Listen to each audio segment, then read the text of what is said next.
Alô, boa tarde, salve, salve Brasil, gente, Minas no ar, a partir de agora com as principais notícias de Belo Horizonte e do estado de Minas Gerais. E você, atenção, se tem uma denúncia aí, nosso Bandzap já está aguardando para receber a sua denúncia. Na sua rua, no seu bairro, na sua cidade, aqui em Belo Horizonte, região metropolitana, no interior do estado. Você conta pra gente o que está acontecendo aí de problema, a gente tenta resolver. E ó, a gente já resolveu uma pá de problemas aí. A gente mostra, cobra e o problema é resolvido. Então, não deixe de participar. 997-727663, está aqui em cima o telefone. Não deixe de participar, manda pra gente. Tem algum problema no bairro, na rua, manda pra gente que a gente tenta ajudar a resolver. A gente fala agora da violência infantil registrada aqui no estado. Segundo a Secretaria de Estado de Segurança Pública de Minas Gerais, só em 2017, atenção, foram registrados mais de 9 mil casos de violência. Gente, 9 mil casos de violência contra crianças. Já para a Secretaria Estadual de Saúde, os números são maiores. O Sistema Único de Saúde atendeu no mesmo ano mais de 16 mil vítimas para combater esses crimes. É impressionante. Denunciar é essencial. Essencial. Eu peço a sua atenção. Você que tem filho, você que tem neto, ou de repente não tem, mas é importante que você saiba o que anda acontecendo com crianças no nosso estado. Porque Marcelo Silveira vai contar agora, veja aí. Esta adolescente de 17 anos vive hoje num abrigo mantido pela prefeitura da capital. Mas a vida desta garota já foi marcada por momentos tristes e de muito sofrimento. Adotada aos 3 anos de idade, ela sofreu até os 14 anos com abusos do padrasto e agressões por parte da mãe adotiva. Eu fui abusada durante 11 anos, que eu fui morar com uma família adotiva, porque minha mãe não tinha condições de cuidar de mim. Aí com 3 anos ela me deu para essa família adotiva. E aí, durante esse período, eu sofri agressões do meu padrasto e da família também. Casos iguais aos dela acontecem todos os dias por todo o mundo. Os números chegam a assustar. Segundo a Secretaria Estadual de Saúde, só no ano de 2017, o SUS em Minas Gerais atendeu mais de 16 mil casos de violência infantil. E de acordo com a Vara da Infância e da Juventude, boa parte desses casos acontece envolvendo pessoas da família. Os tipos de violência são os mais diversos. No ano passado, foram notificados 9.220 casos de agressões físicas, mais de 3.600 agressões psicológicas ou morais, quase 900 registros de negligência ou abandono e 2.781 agressões sexuais. Os casos vêm ganhando mais importância na capital mineira, que já implantou uma vara especial voltada apenas para crianças que já sofreram algum tipo de violência. Na ponta dos trabalhos estão os conselheiros tutelares, que lidam diretamente com as situações. O Conselho Tutelar é o órgão que primeiro vai fazer esse atendimento, essa escuta, né, e fazer os encaminhamentos necessários para garantir os direitos à proteção integral de crianças e adolescentes, né? E tendo em vista que criança e adolescente é prioridade absoluta para que o Estado possa intervir e prestar todo o atendimento a esses indivíduos. Os conselheiros tentam resolver os problemas no seio familiar e, em último caso, recorrem aos abrigos. Preparação psicológica mesmo, emocional, para fazer atendimento, principalmente que eles lidam, infelizmente, com os casos que já são casos de violação de direitos contra criança e adolescente, né? A gente tem buscado aí atuar mais na prevenção, né, para que esses casos não cheguem no estado que chegam para atendimento ao Conselho Tutelar, quando já há uma violação, né, instaurada. Lembram da nossa personagem lá no início da matéria? Pois é, ela procurou o Conselho Tutelar e foi acolhida num abrigo. Hoje, 1 ano e meio depois de entrar aqui, ela se diz protegida e pronta para enfrentar a vida lá fora. Cheia de esperança, a adolescente anima quem pode estar sofrendo do mesmo jeito que ela sofreu. Não precisa ter medo. Se está sofrendo alguma coisa, algum abuso ou alguma agressão, procurar alguém que confia ou ligar mesmo no disco denúncia e falar, porque não precisa ter medo. Acho que o medo é uma coisa que a gente cria, ai, vou para abrigo, ai, é uma coisa muito ruim, mas não. Às vezes as pessoas não têm uma família, né?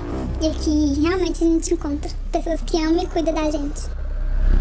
Olha, e quando a gente começa o programa tratando de um assunto tão delicado, que mexe com todos nós, aí você imagina que não pode piorar. Você imagina, eu imagino daqui, você daí, nada disso. Um homem de 44 anos foi preso depois de abusar sexualmente de uma garota de 11 anos, neste domingo, na cidade de Formiga, centro-oeste do estado. Segundo a polícia militar, o suspeito estava em um churrasco quando passou a mão nas nádegas da criança e em seguida chamou a esposa alegando que precisava sair urgente do local. A menina contou aos familiares o ocorrido e que em outra ocasião, o mesmo homem aproveitou que estava sozinho com ela, agarrou pelas costas e passou o órgão genital em suas nádegas. Os familiares da garota acionaram a polícia, que foi até a casa do suspeito, que tentou fugir. No momento da prisão, o homem entrou em luta corporal com os policiais e ainda ameaçou de morte os mesmos policiais. Olha o tamanho do vagabundo que está solto, cometendo esse tipo de crime bárbaro. O suspeito foi levado para uma unidade de pronto atendimento da cidade de Formiga, recebeu atendimento e depois de liberado foi levado para a delegacia de polícia civil, que vai investigar o caso. A grande questão é que a menina tem 11 anos de idade. Então ela tem condição de contar com riqueza de detalhes o que de fato aconteceu. Porém, vários outros casos acontecem no estado. Aliás, no estado, esquece. No Brasil, no mundo, mas vamos tratar de Brasil. Com crianças muito mais novas. Crianças muito mais novas. E aí, sabe o que acontece? Eu sou amigo eu tenho um amigo em Divinópolis, que é o delegado regional, Dr. Leonardo Pio. Meu amigo pessoal, meu irmão, Dr. Leonardo Pio. E nós já conversamos algumas vezes sobre esses casos. E ele relata algumas coisas que são simplesmente nojentas, não é? Nós estamos falando, eu acabei de contar um caso ocorrido em Formiga com um homem e uma criança de 11 anos de idade. Casos com crianças de meses. Então, o absurdo é o que eu disse anteriormente, uma criança de 11 anos conta com riqueza de detalhes, mas uma criança novinha não consegue contar. Então, são atrocidades que a gente noticia aqui, vez por outra, e que causam uma revolta tão grande, que se daqui eu não contar com certo equilíbrio, eu falo bobagem. Então, casos como esse aí, os caras que estão presos e chega um sujeito que cometeu esse tipo de crime, vocês sabem muito bem o que acontece com ele. Vocês sabem muito bem. Ao primeiro contato com outros presos, você já sabe o que acontece. Mas isso, às vezes, não intimida o autor do crime, o autor do delito. É um negócio impressionante. Os caras são tão doentes que nada traz a ele, nada mostra a ele, nada aponta a ele ou para ele que possa fazê-lo desistir de cometer o ato. Agora, o tratamento que esse tipo de doente tem, na cadeia ele recebe. É só chegar e ter contato com outros presos lá. Ah, mas você está fazendo apologia? Não, eu estou só contando o que acontece. Um monstro desse, ele tem que ser preso e nunca mais sair da cadeia. Ou você acha que um sujeito que comete um crime desses aí, que pega uma criança de 11 anos e comete esse tipo de atrocidade, você vai esperar que esse cara seja ressocializado? Para com isso, claro que não. Claro que não. Eu não sou especialista, mas não ressocializa. Faz uma vez, faz duas, faz 10. Tem um caso muito famoso, eu gosto de citá-lo aqui, que é o do Roger Abdelmassif. Ele não fazia com crianças, ele fazia com mulheres, com pacientes dele. Ele dopava essas pacientes e cometia o mesmo tipo de atrocidade com elas. Só que aí uma contou, 2 contaram, 10 relataram, 20 afirmaram, 30 confirmaram, 40, e aí a coisa foi crescendo, 50, 60, 70, até chegar ao incrível número de 78 mulheres abusadas por Roger Abdelmassif. Então o cara, ele não para. É por isso que eu não acredito em ressocialização para esse tipo de vagabundo. Não tem, não tem, não tem. E quando a gente traz esse tipo de notícia aqui, me causa uma revolta tão grande, é o que eu disse, que eu preciso me equilibrar para não falar bobagem. Vamos para um rápido intervalo, mas é rapidinho, 2 minutinhos só, daqui a pouco a gente volta. Mas não mude de canal, porque daqui a pouco a gente vai falar sobre o desaparecimento de crianças e adolescentes. São 10 casos por dia em Minas Gerais, deixando os parentes completamente desesperados. Em 2 minutos, até já.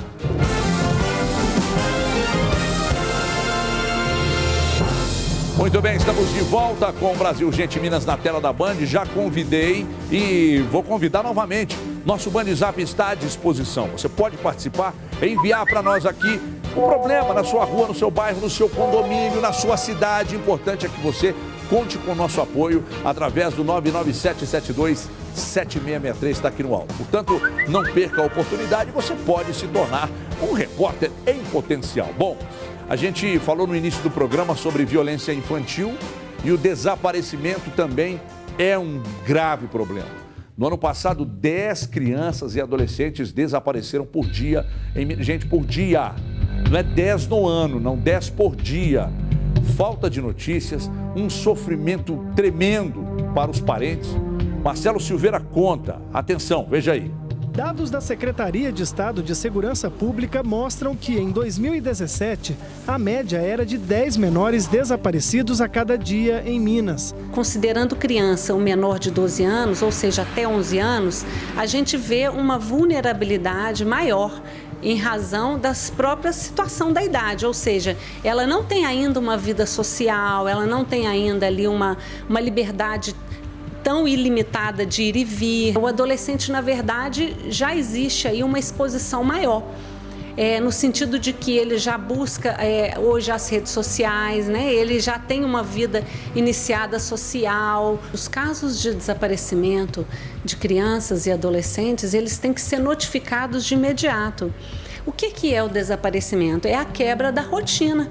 Todas as vezes que aquela criança sair do seu ciclo, do seu núcleo rotineiro, bem como o adolescente, essa notificação ela deve ser imediata, não tem prazo. No ano passado, 3.750 crianças e adolescentes desapareceram em Minas Gerais. Desse total, 48,9% dos menores foram localizados. Mas, de acordo com a polícia, estes números podem não refletir a realidade, já que muitos dos encontrados não retornam à delegacia para registrar o fato. É importante que a família, quando notifique o estado do desaparecimento, também informe, fazendo uma ocorrência da localização dessa pessoa, para que não haja aí uma subnotificação. Lourdes mora em Ibirité, na região metropolitana, e é mãe do Pedro Augusto Neves, desaparecido desde 2014. Na época, com 17 anos, o jovem saiu de casa num sábado à tarde e não voltou mais. O caso fez com que Lourdes se juntasse a outras mães no movimento Onde Estão Nossos Filhos. Esse grupo é um grupo de apoio, né? E a gente procura dar assistência para os novos casos que acontecem, porque como a gente já passou por essa fase de aceitação e de ver que a gente precisa lutar e que a gente não pode perder a esperança, então a gente procura essas famílias para tentar ajudar elas, para dar a elas essa direção, esse norte do que elas devem fazer, de que forma elas devem fazer, o que elas não devem fazer, entendeu? Para poder tentar localizar essas pessoas. Há pouco mais de 20 dias, a filha adotiva de Dona Auxiliadora também desapareceu. Maria Gabriela Figueiredo, de 15 anos, saiu de casa para ir ao curso de inglês, como fazia toda semana, mas não retornou. A família já não sabe mais onde procurar. Eu fiquei 3 semanas andando direto, hospitais, ML, até para as casas dos outros. Meus filhos já têm dado busca nos bairros, quem falou que eles falaram que viu, e já tem dado busca. Esse fim de semana mesmo, minha filha é até evangélica, coitada, passou bem dizer, até de 2 horas da madrugada, ela lá no baile funk, lá para ver se via ela, mas o esposo dela. E nada ainda. Enquanto os familiares continuam desaparecidos, a procura e a angústia pela falta de notícias seguem fazendo parte da vida destas mães. Fica essa angústia aí, a gente tudo angustiado aí, às vezes vivendo mais a troco de remédio, que inclusive a minha filha tem problema de saúde, coitada, tá vivendo dopada de remédio, que as tudo gostam muito dela. A mãe legítima dela, que tinha contato com ela, que eu nunca cortei o contato da mãe dela, a mãe dela tá acamada por causa dessa situação. Meu esposo, agora que deu uma melhoradinha, mas ele estava acamado também, que ele já tem problema, estava acamado também, então todo mundo no maior sofrimento. Então ela podia ter misericórdia e tirar esse sofrimento da família, que ninguém está aguentando mais o sofrimento. Gente, são quase 300 casos por mês de desaparecimento. Estava conversando aqui em off, enquanto a gente assistia ao relato desesperado dessa, bom, enfim, de mães e avós e tal. E pensando o seguinte, em alguns casos, crianças, o desespero é muito grande porque, quer dizer, adolescentes também, a tortura psicológica é muito grande, né? E eu fico imaginando como é a vida de uma mãe, de uma avó, enfim, de um familiar quando isso acontece. Em alguns casos, adolescentes desaparecem quando entram, não estou dizendo que são esses casos vistos aí, tá? Em alguns casos, porque entram no mundo das drogas, essa desgraça desse crack aí e tal. Então, eles desaparecem de casa e ficam vagando pelas ruas. Eu, quando ainda estava em Divinópolis, em frente ao estádio Valdemar Teixeira de Faria, tem uma pontezinha, e aí a gente foi transmitir um jogo e eu vi uma família... E eu vi umas pessoas, que parecia uma família, embaixo dessa ponte. Como estava muito cedo, eu parei ali, aí você vai perguntar e tal. E tinha um adolescente lá. Sei lá, acho que 13 para 14 anos no máximo. E aí você vai ganhando a confiança, ele pediu para comprar o picolé, e você começa a puxar a língua. E aí eu fui conversando com ele. Eu não vou falar o nome, claro, não vou expor, né? E ele vai conversando com ele foi me contando. Ele morava num bairro lá em Divinópolis, mais distante, fugiu de casa, já estava viciado no crack, e ali era um reduto de usuários, né, próximo ao estádio ali, eles ficavam vagando por ali usando droga e tal. Aí eu disse, mas você não voltou mais para casa, sua família não sabe onde você está? Ele disse, não. E aí eu falei, vamos procurar sua família. Não, eu não quero. Porque eles perdem a referência. Eles não sabem o que é estar limpo, estar sujo. Eles perdem a referência do que é roubar e do que é pedir. Perdem a referência.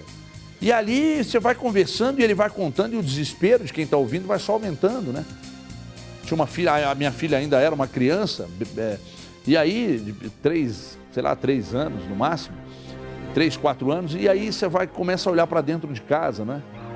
E por isso é tão importante o apoio da família, as conversas incansáveis, o acompanhamento dos pais, não desgrudar os olhos, a atenção, saber, que é difícil, nem tudo os pais conseguem, né, perceber, mas saber com quem está andando, ver com quem está andando, as atitudes, se está agressivo ou não dentro de casa.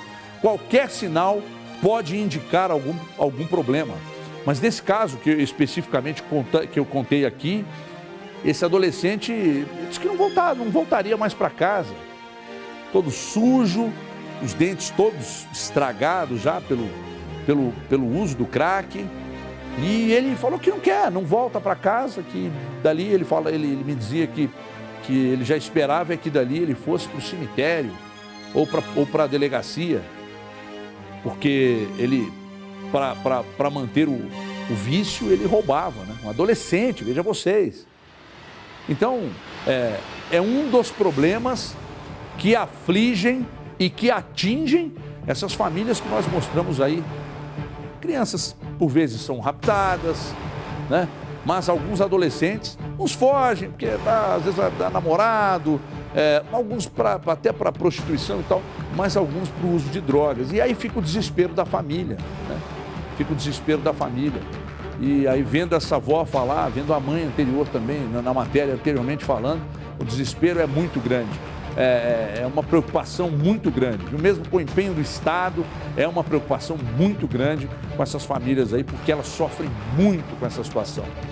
A Prefeitura de Belo Horizonte pediu à Justiça para ter autonomia para fiscalizar o anel rodoviário. A gente já vem mostrando isso aqui há muito tempo, mas o pedido foi negado. O pedido foi negado, o Executivo ainda não foi notificado sobre a decisão tomada na última sexta-feira. Então você que transita pelo anel rodoviário, você que pega esse anel excomungado, né, que é uma máquina de moer gente, né, você vai continuar tendo os mesmos problemas. Nada vai mudar. O município quer tomar conta para ver se melhora a situação, para ver se eles conseguem articular para que algo de diferente aconteça, para no mínimo reduzir os acidentes, o desconforto, as mortes, né? Tragédias já aconteceram, mortes acontecem com frequência, acidentes graves acontecem com frequência. Nós já mostramos aqui várias vezes acidentes gravíssimos ocorridos no anel. Aí quando o município se interessa, nada acontece. Não, você não pode, deixa com a gente que a gente também não vai cuidar. É duro, viu? A Justiça argumentou que é preciso respeitar a harmonia entre os poderes e que a fiscalização do anel é de competência da Polícia Rodoviária Federal. A Prefeitura queria que o DENIT, Departamento Nacional de Infraestrutura de Transportes, e a ANTT, que é a Agência Nacional de Transportes Terrestres, fossem obrigadas a firmar um convênio com a capital e que repassassem os recursos para fiscalizar e administrar o anel. Onde é que está o problema? Procurada pela reportagem, a Prefeitura informou que ainda não foi notificada. É porque as verbas vêm, mas você não vê acontecer nada de melhora considerável para você transitar, trafegar pelo anel e dizer, não, agora tá bom. Agora tem fiscalização, tem os radares, a condição melhorou, etc. Não tem. E aí, enquanto eu estou falando com vocês aqui, sei lá se não tem algum acidente nesse anel aí, nessa máquina de moer gente aí. Juntar isso aí com essa estrada que vai ali para Nova Era, para Ipatinga, que vai lá para o Espírito Santo e tal. Nossa Senhora, isso é de fato uma máquina de moer gente. Aí quando vem alguém querendo cuidar, querendo administrar para melhorar a situação, não pode, deixa com a Polícia Rodoviária Federal, o DENIT, a ANTT, vocês vão tudo lamber sabão. Andar com veículo em mau estado de conservação dá multa, Oreia, dá multa. Aqui no estado, nos últimos 2 anos, cresceu mais de 100% o número de autuações por causa desta infração, segundo o Detran. Hoje de manhã teve blitz da Polícia Militar para inspecionar os veículos. Diogo Ramalho conta, mostra aí. Pneus, para-choques e lanternas. Esses são apenas alguns dos vários itens do seu veículo que têm que estar conservados para sua segurança e a de outras pessoas ao redor. Pneus lisos, então que não garanta segurança, o pneu tem que estar em bom estado de conservação. Trinca no para-brisa, ao lado do motorista, afetando sua visão, aquela visão crítica ali ao seu lado. A lataria com corrosão excessiva, o banco solto dentro do veículo, portas amarradas, lanternas soltas, quebradas. Então são vários aspectos que afetam diretamente a segurança, colocando em risco o condutor e os demais usuários, porque aumenta considerável o risco de acidentes. Este homem teve vários problemas ao passar pela blitz. Além da documentação atrasada desde 2012, o carro apresenta irregularidades quanto à manutenção. Comprei um carro agora na mão de um cidadão. O cidadão falou para mim que o carro estava com 2017 pago, tem 3 filhos para criar, moro de aluguel. Infelizmente, mais um prejuízo agora, vai prender o carro, não sei o que eu vou fazer. Ué. Um rapaz tinha roubado os retrovisores da minha moto. Aí eu tava sem e infelizmente recebi a multa aqui da guarnição aqui, né? As estradas estão péssimas, cheio de buraco, estoura o pneu da gente. O meu mesmo, estou usando o step porque o meu pneu está estourado. Ontem eu perdi minha placa na enchente. estou sendo autuado pelo Estado por causa de um erro do próprio Estado. Dados divulgados pelo Detran comprovam que as multas por transitar com veículo em mau estado de conservação cresceram 129% na capital mineira em 2016 e 2017. Os números deste ano ainda estão sendo computados. Desleixo de alguns condutores, né? Alguns condutores deixam o veículo, não dá aquela manutenção preventiva, corretiva, quando necessário. Nós estamos hoje atuando em toda a cidade de Belo Horizonte. Então, o condutor, proprietário do veículo, ele tem que primar o quê? Pela segurança, estar com o veículo em condições, né, para rodar nas nossas vias. Conduzir o veículo em más condições de conservação é infração grave, com multa de R$ 195,23 e rende 5 pontos na CNH.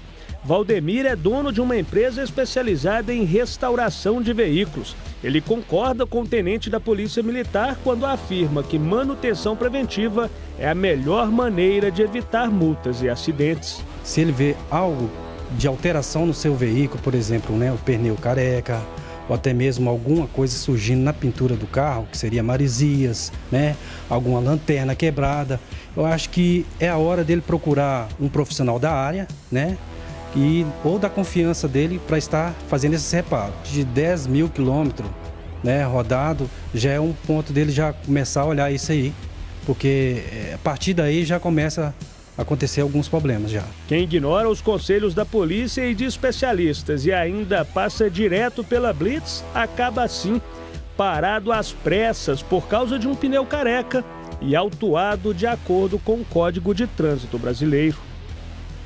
É que todo mundo, quer dizer, todo mundo não, a maioria que às vezes é parado em blitz ali vai dizer, ah não, mas tu é o Estado, a culpa é do Estado e tal. O tiozão ali, pneu carequinha e tal. Tem jeito, tem que cuidar, tem que fazer a manutenção preventiva, itens de segurança principalmente, até para que você não coloque em risco a sua vida, da sua família, de quem está no trânsito com você, ajuda aí. A pichação que foi feita no prédio onde a ministra Carmen Lúcia tem um apartamento aqui em BH começa a ser investigada pela Polícia Civil. O vandalismo foi registrado por várias gravações de celulares. Na última sexta-feira, um grupo de manifestantes pró-Lula jogou tinta vermelha na fachada do condomínio na região centro-sul de Belo Horizonte. Esse prédio do Ministério Público de Minas, que fica na mesma rua, também foi pichado. Pelo menos um dos manifestantes já foi identificado pela polícia. 2 pessoas chegaram a ser conduzidas à delegacia, mas foram liberadas. Com a ajuda das câmeras de segurança, claro, a PM também identificou 3 ônibus que estavam nas proximidades do prédio da ministra. Claro, no dia da confusão. Pelas redes sociais, o MST admite participação nos atos e diz que não vai dar sossego a toda essa corja que deturpa a lei. No sábado de manhã, um grupo de manifestantes pró-Lava Jato decidiu limpar toda a sujeira e ainda depositaram flores na frente do prédio. Esse negócio de jogar tinta lá, também vai resolver o quê, pô? Vai resolver o quê? Vandalismo tem que ser punido. Não adianta. Você acha que culpar o homem lá tá errado, mas você combate desse jeito, você também tá errado. Deixa eu chamar o Feliciano Abreu aqui, meu ministro da Economia, porque a gente vai falar hoje do preço do leite. Vem pra cá, Feliciano Abreu, do site mercadomineiro.com.br. Ô Feliciano, é engraçado, quando chove demais, os caras falam que o leite subiu porque choveu demais. Aí quando a gente entra no período de seca, os caras falam que o leite subiu porque está na seca. Afinal de contas, como é que nós vamos fazer? Quando é que o leite está num preço bom, hein, Feliciano? Na verdade, Everton, o leite estava num preço bom no mês passado. A gente encontrava com muita facilidade o litro do leite na caixinha por R$ 1,98, R$ 1,95. Até 15 dias atrás, os nossos pesquisadores encontravam bem mais barato. Agora, de repente, o leite subiu muito. Nós tivemos aumentos aí de até 21,5%. O preço médio do leite integral camponesa de 1 litro, que era R$ 2,14 há um mês atrás, subiu para R$ 2,60. Nossa. E não foi só ele, olha só, o Itambé também, que o preço médio era R$ 2,22, subiu para R$ 2,68, um aumento de 20,72%. O Cotoxés subiu 14,15%, era R$ 2,12, passou para R$ 2,42, então um aumento bem considerável. Qual que é o mais caro? Hoje o leite mais caro está sendo o Itambé, o Cotoxés, o Porto Alegre também. Eles têm um preço médio no patamar maior. Por exemplo, o Itambé nós encontramos até R$ 2,68. Mas o menor, na verdade, R$ 2,98, perdão. E o mais barato, R$ 2,29. Tem uma diferença boa de 30%. Sabe o que eu fico pensando, Feliciano? Por que o leite tem essa variação tão grande de preço? Na teoria não é o mesmo produto? É o mesmo produto. Isso aqui é da mesma teoria, marca. Né? É da mesma marca. Agora, se pegarmos de marca diferente, você encontra de R$ 1,98, Everton, até R$ 2,89 da mesma marca e pegando de marca diferente até R$ 3,05 cada 100 mil. É muito estranho. Muito estranho. Nós que sabemos que esse leite ainda não é o puro, né? É aquele leite que muitas vezes vem com muita água, a gente que conhece, né? Então, assim, é complicado. Você pagar R$ 3,00 um litro de leite hoje integral é complicado. E a população pode preparar, porque a gente está no início da seca, como você falou. O aumento foi muito rápido e o que acontece é o seguinte: estava chovendo, então a situação não estava tão ruim. Você imagina lá para maio e junho que realmente fica seco, né, a pastagem, então o custo de produção é maior. Então, se teve esse aumento de 20% em pouco mais de 15 dias, a situação não é boa. Por isso que o consumidor, inclusive, viu, Everton, quem tem criança em casa, quem tem ali aquela pessoa que tem o hábito de consumir leite, faz aí uma reserva técnica, né? Porque você tem hoje ainda a R$ 1,98 em diversos locais. Então, vale a pena você comprar ali uma caixinha a mais para passar. A validade desses leites de caixinha aí, a validade é muito grande, são 6 meses, exatamente, né? E dá pra você comprar, pode botar, inclusive, na laje da sua casa, aí, que não estraga de jeito nenhum, não sei como. Não sei qual é o milagre. Você pega isso aí, põe em cima da laje, é sol, chuva, 200 graus, sol, chuva, aí você vai lá tomar aquela delícia. Não dá para entender. Everton, realmente é complicado, você falou tudo. A gente tem que realmente fazer essa questão dessa prevenção, porque vai ficar mais caro, o leite vai subir aí a quase R$ 4,00, como aconteceu o ano passado. Era R$ 3,97, você vai ver. Nos próximos dias a gente vai ficar de olho nesses preços então, aqui. Daqui a pouco a turma vai querer abastecer o carro com leite, porque tá quase o mesmo preço. Você sabe que é engraçado isso, a gente fez a pesquisa de supermercado, né? O etanol, por exemplo, não cai de jeito nenhum nas bombas como a gente gostaria. Mas o açúcar vem caindo. O açúcar caiu em média 12%. Mas e a cartelização? É complicado. O consumidor aí estava pagando em torno de 5 quilos aí, R$ 9,02 no mês passado, agora está pagando R$ 8,00. Uma queda boa, como eu falei, 11% no cristal, 5 quilos, e no refinado, que ele estava pagando aí em torno de R$ 3,88, passou para R$ 3,41, uma queda de 12%. Pode falar. Quando a gente fala em queda, né, Everton, muita gente fala, mas está só aumentando o supermercado. Realmente, se o consumidor não pesquisar, ele não vai ver esses dados estatísticos. Porque esse mesmo açúcar aqui que a gente está falando que tem uma queda de 11%, ele custa de R$ 6,29 até R$ 9,98. Para fechar, você chegou a olhar leite de saquinho? Leite de saquinho a gente faz na pesquisa de padarias, que a gente já vai estar de olho também. Ok. Porque supermercado hoje praticamente não vende no saquinho. Ele vende só realmente aquele leite mais... Você sabe que tem um supermercado que eu compro aí, que tem um leite que vem numa garrafinha de vidro. Sim. Nem é tão mais caro assim nada. Mas é uma delícia. Eu mamo aqui lá. Pego um pedaço de bolo e vou que vou. Obrigado, Grande Feliciano. abraço, Everton. Obrigado, Feliciano Abreu, site Mercado Mineiro. É necessário que você acesse o mercadomineiro.com.br para você ter acesso a todas as pesquisas feitas. Então, antes de sair as compras, mercadomineiro.com.br, vê lá, porque lá você tem a marca, o preço e o local. Então você consegue saber através do mercadomineiro.com.br onde está mais barato, qual a marca, qual o preço, né? Muito legal isso aí. A gente vai para um rápido intervalo, mas é lá e cá. Não saia daí, daqui a pouco a gente vai mostrar que o Dia do Câncer serve de alerta para a prevenção da doença. É coisa muito rápida, Veja aí. Mulher sem cabelo, vou te falar uma coisa, não é nada, porque isso é importante. Se você estiver bem com você, você consegue enfrentar a doença tranquilamente, entendeu? Com paz, com confiança, com fé. Se você estiver bem, agora se você estiver mal, se sentir horrorosa, se sentir feia, que a mulher é vaidosa, né? Eu acho que não existe nenhuma que não seja.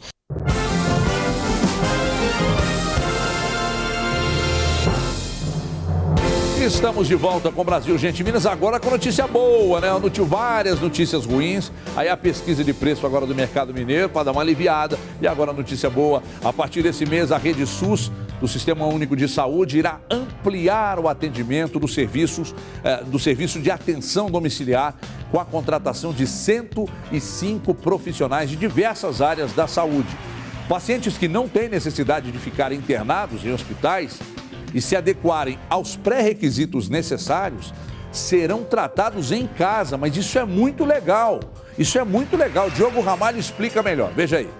De médicos a assistentes sociais realizando o tratamento de pessoas com algumas enfermidades em casa.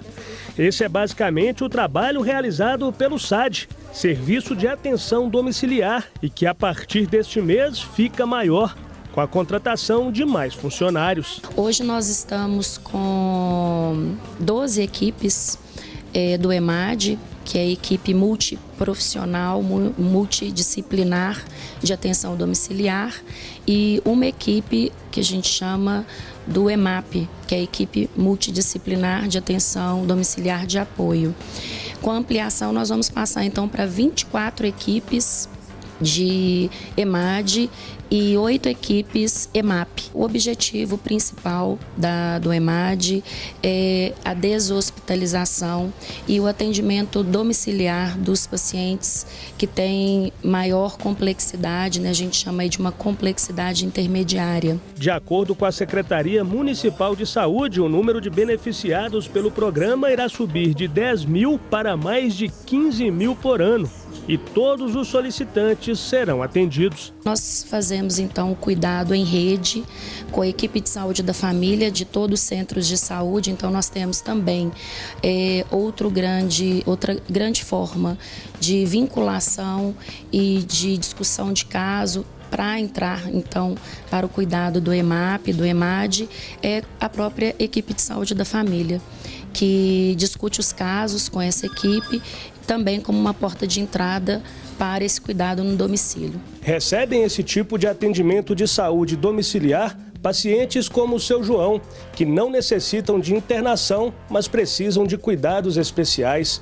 Para ser atendido assim em casa, o paciente deve ser encaminhado por hospitais, UPAs ou postos de saúde. Primeiramente, o paciente tem que estar estável, né? A gente não consegue retirar esse paciente do ambiente hospitalar sem ter a estabilidade clínica. E tem os critérios, por exemplo, o tipo de infecção que o paciente tem, o tipo de medicamento, né? Que a gente recebe muito paciente para antibiótico terapia no domicílio. E aí, pacientes com cuidados com ferida, paciente para abordagem paliativa, né? Oncológica ou não oncológica. Então, a gente sempre faz a discussão dos casos clínicos para ver se o paciente preenche esses critérios.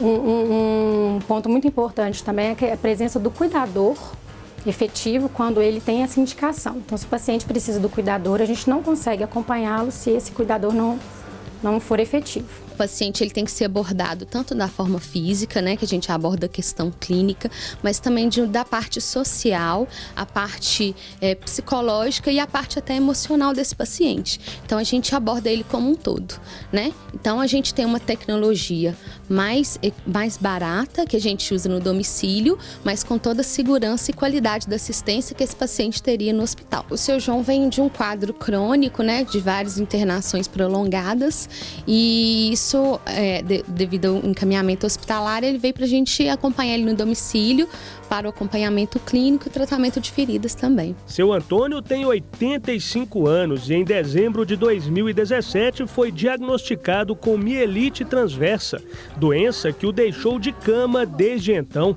Agora, recebendo os cuidados médicos em casa, ele não tem dúvidas de que ganhou muito em qualidade de vida. Ultimamente eu estou sendo muito mais bem atendido, e então eu acho que melhorou bastante, sim. E como é que é para o senhor? Qual que é essa diferença de parar de ter que ir ao hospital para poder ser atendido em casa? Como é que o senhor sente? Céu e inferno. Médicos, enfermeiros, fisioterapeutas, enfim, conforme for a necessidade, todos esses serviços vão à casa do paciente, prática que nos remete ao passado, quando isso era comum, atendimento de saúde no conforto de casa, perto dos familiares. As vantagens para o paciente é porque o paciente ele tem a possibilidade de ser tratado, né, com as mesmas estruturas que tem dentro talvez de um ambiente hospitalar ou dentro de uma UPA, mas de ter a vantagem de estar dentro do domicílio. E aí ele tem o conforto de estar ao lado da família, de estar em casa, né, acompanhado pelos familiares. E a outra vantagem é porque a gente acaba gerando uma deshospitalização e com isso acaba gerando leitos. né, tanto de dentro do ambiente hospitalar quanto de dentro das UPAs. Belo Horizonte ele tem 152 centros de saúde, todo centro de saúde tem a sua equipe de saúde da família e a unidade tem a farmácia no centro de saúde, então o cuidador, a família, ela é orientada à prescrição médica que é gerada através do cuidado da equipe do EMAD, faz essa interface com o centro de saúde constante.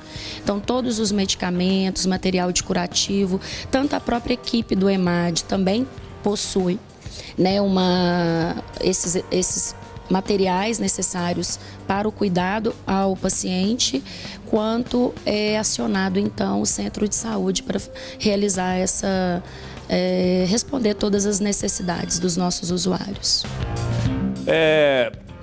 Eu acho a ideia fantástica, não nasceu agora, ela foi aperfeiçoada e acho sensacional. E você sabe que eu imagino, aí seria até interessante que nós buscássemos números, mas que é uma questão tão lógica que não precisa.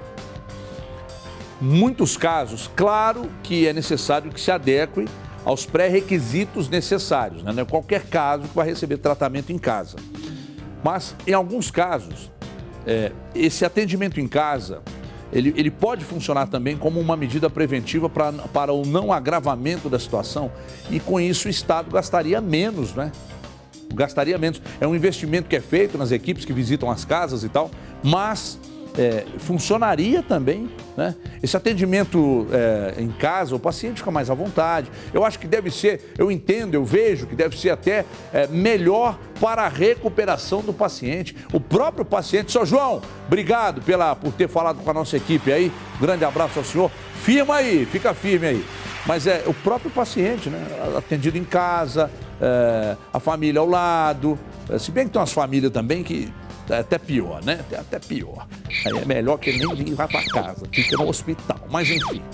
Mas aí no caso do Sr. João, não, ele falou, ficou aqui em casa, perto da família e tal. Aí é bem melhor, né? Firma aí, Sr. João. Neste final de semana, um ato em favor da maternidade Sofia Feldman foi feito por usuários preocupados com a situação da unidade de saúde. Olha que já tem tempo que a gente vem falando do Sofia Feldman, hein? Luciana Viana traz mais detalhes, veja aí. O ato cultural em apoio ao Hospital Sofia Feldman ganhou o nome de Mexeu com Sofia, Mexeu com Todas e atraiu pais, mães e filhos. O hospital é a maior maternidade e o quarto maior CTI neonatal do país e maior de Minas Gerais. Porém, lidera o ranking de déficit financeiro no estado. Chegou a ficar 3 meses, salários atrasados, né? Vendo os meninos precisando de medicação e a gente não ter, cancelando cirurgias, diminuindo cesarianas por não ter insumos suficientes para atender a população. Então, para a gente é muito angustiante. O Sofia Feldman possui 41 leitos de UTI neonatal e 45 de unidades de cuidado intermediário. Todos os leitos são pelo SUS. São 250 internações por mês em média. E por causa de recursos financeiros, desde 2015, o hospital está com uma unidade neonatal com 7 leitos suspensa. Ana está à espera de Pedro, que chegará em junho. E foi no Sofia Feldman que ela encontrou a opção do parto domiciliar. A gente conheceu a equipe de parto domiciliar, conversamos sobre como é que seria esse processo. Isso nos animou muito, tanto eu quanto o meu companheiro, porque pareceu a melhor opção. A gente ficou muito decepcionado, né, algumas semanas depois, quando a equipe foi paralisada por falta de financiamento, né? É o único hospital que oferece essa possibilidade para a mulher, né? Que com uma equipe toda preparada, né, para fazer então o parto em casa, né, totalmente planejado. É uma opção saudável, é uma opção barata para os serviços de saúde, né? É uma opção onde a mulher se sente segura. Segundo a direção da unidade, atualmente o hospital recebe 5 milhões de reais por mês, mas os gastos passam de 6 milhões e meio. A gente entende que o hospital, a maternidade, ela precisa do financiamento tripartite, né? Atualmente a União repassa cerca de 64% do que a gente precisaria para a sustentabilidade da maternidade, e o Estado em torno menos de 10% do que a gente precisaria, e a Prefeitura não repassa nada para a maternidade. O recurso que a Prefeitura repassa é 0,6% do que a gente recebe, mas é destinado para cirurgias eletivas. Então, a nossa proposta, a nossa mobilização é que se refaça esse pacto entre o Estado e a Prefeitura para que a gente tenha um equilíbrio, né, orçamentário. A Prefeitura de Belo Horizonte, por meio da Secretaria Municipal de Saúde, informa que não há falta e nem atraso de repasse em relação à maternidade Sofia Feldman. Tem que ver quem é que está com a razão aí. A Secretaria reafirma que cumpre o que foi pactuado no plano operacional de trabalho, contratado com a maternidade e que faz o repasse de recursos de acordo com a produção da maternidade. É um negócio complicado, não é? A questão é que apurada e aprovada, né, essa questão ambulatorial, além dos incentivos, seguindo todos os termos de cooperação de convênios pactuados com o hospital. Veja bem, a menina deu um depoimento forte ali, a prefeitura nega e a gente fica aqui, né, sem saber em quem acreditar. Nós vamos falar do Dia Mundial de Combate ao Câncer, data criada para conscientizar as pessoas sobre a importância da prevenção. Marcelo Silveira, assunto importante, na tela da Band. Simone passou quase um ano fazendo tratamento contra um câncer na mama. Durante esse período, ela enfrentou muitas barreiras e uma delas foi a da aparência. Mulher sem cabelo, vou te falar uma coisa, não é nada, porque isso é importante. Se você estiver bem com você, você consegue enfrentar a doença tranquilamente, entendeu? Com a ajuda de amigos, familiares e da inseparável companheira, esta peruca loira, ela conseguiu passar pela doença. Para mim, o fator fundamental foi eu estar com a minha autoestima elevada. Eu fiz o tratamento super tranquilo, com essa prótese que eu usei durante um ano. Então, assim, as pessoas, ninguém percebia que eu estava com a prótese, é uma coisa super natural. E eu me senti bem, então é isso que eu acho que é o resultado, né? A preocupação com a aparência é um fator que atinge boa parte dos pacientes com câncer. E não é para menos. Segundo especialistas, a autoestima pode ser determinante no sucesso de um tratamento. Fernanda trabalha na Orca, uma casa de apoio que fica em Betim, na região metropolitana.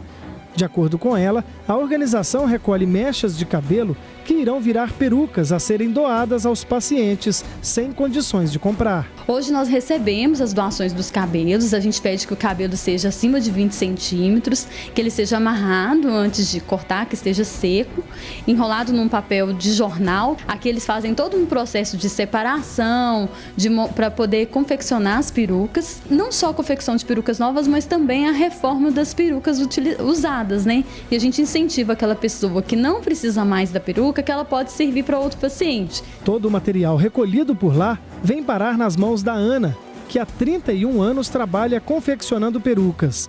Ela conta que sempre separa um tempinho para fazer a boa ação. É uma missão de vida que a gente tem de atender essas pessoas, acolher e dar alegria e esperança para quem está com câncer. A nossa missão é essa, é pegar essa pessoa e mostrar para ela que tudo passa e que vai passar. Vai passar. Os tratamentos eficazes, né? Aí mais uma vez a questão do apoio da família e tal. E muitas mulheres são acometidas pelo problema, passam pelo tratamento. Claro que é traumático, a gente sabe, e contou com riqueza de detalhes aí na matéria do Marcelo Silveira, mostrando a importância. Inclusive aqui recentemente nós trouxemos uma cabeleireira, eu acho que era uma cabeleireira, que ensinava até a colocar aquelas, como é que chama aquele negócio que põe na cabeça lá? É como se fosse um lenço na cabeça e tal, estiloso e tal. Mas a gente sabe que isso incomoda as mulheres, né? Então tem a questão da peruca, então o mais importante é não abandonar o tratamento, seguir exatamente o que os médicos determinam e no mais, pensamento positivo, porque isso é importante demais no tratamento, no resultado desse tratamento. Pensamento positivo sempre.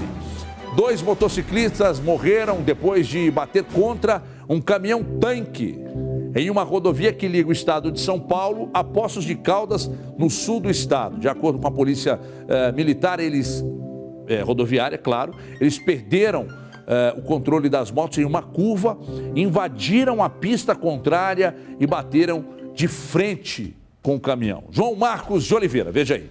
De acordo com a polícia, as motos que tinham placas de Campinas e seguiam sentido Águas da Prata se chocaram e perderam o controle em uma curva. As motos invadiram a pista contrária e bateram de frente com um caminhão-tanque, vindo a parar debaixo das rodas do veículo. As vítimas morreram no local do acidente. O motorista do caminhão não se feriu. Diego Campos e Gabriel Stivanelli faziam parte de um grupo de motociclistas de Campinas, que participavam de um encontro de motos na cidade de Poços de Caldas e estavam voltando para casa. Vários acidentes já foram registrados nessa rodovia. Vídeos postados na internet mostram a alta velocidade praticada pelos pilotos, fato que preocupa a polícia rodoviária, que faz um alerta. Como é um veículo menor, ele é menos visível pelos outros condutores, então a parte de farol e luz de posição, seta, freio, tem que estar funcionando em perfeitas condições. E, acima de tudo, o condutor tem que estar consciente do que está fazendo e também não beber quando for pilotar motocicleta.